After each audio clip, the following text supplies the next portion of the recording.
L'âge biologique, c'est l'âge de la cellule. Il est différent de l'âge chronologique, qui est l'âge en années, en jours. L'âge biologique, c'est l'âge de notre corps et ça affecte la longévité. Ça affecte combien on va vivre. Et l'âge biologique aussi affecte comment on va vivre, comment on vit notre vie, avec quelle énergie, avec quelle facilité. Et l'âge biologique, ça peut se mesurer. Il n'y a pas une mesure parfaite, mais il y a beaucoup de tests maintenant qui peuvent nous donner une idée de notre âge biologique. Ainsi, on peut traiter, on peut adapter, on peut s'adapter avec notre âge biologique. On a premièrement les horloges épigénétiques. Surtout, on a l'horloge de Horvath. L'horloge de Horvath est une horloge qui teste avec une grande précision. Comme on a dit, il n'y a pas de précision parfaite, mais ça teste avec une grande précision l'analyse des sites de méthylation de l'ADN. Ce qui nous donne une idée, la méthylation de l'ADN nous donne une idée de l'âge biologique. Aussi, on a l'horloge de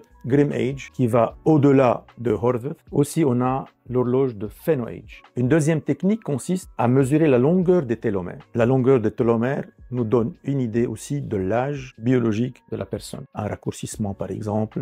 On a les biomarqueurs sanguins, par exemple CRP qui nous donne une idée de l'inflammation. S'il y a une inflammation chronique, ça veut dire que le vieillissement s'accélère. Aussi, on a l'évaluation de l'état physique. Par exemple, si on a des problèmes cardiovasculaires, si on a des problèmes cognitifs, si on a des problèmes musculaires, etc. Ceci nous donne une idée de notre âge biologique. Pourquoi on veut savoir notre âge biologique? Premièrement, pour détecter un processus de vieillissement accéléré, précoce, ou bien pour s'adapter à un style de vie spécial, ou même pour avoir des traitements personnalisés, adaptés à cet âge biologique. Ectil, expert anti-âge.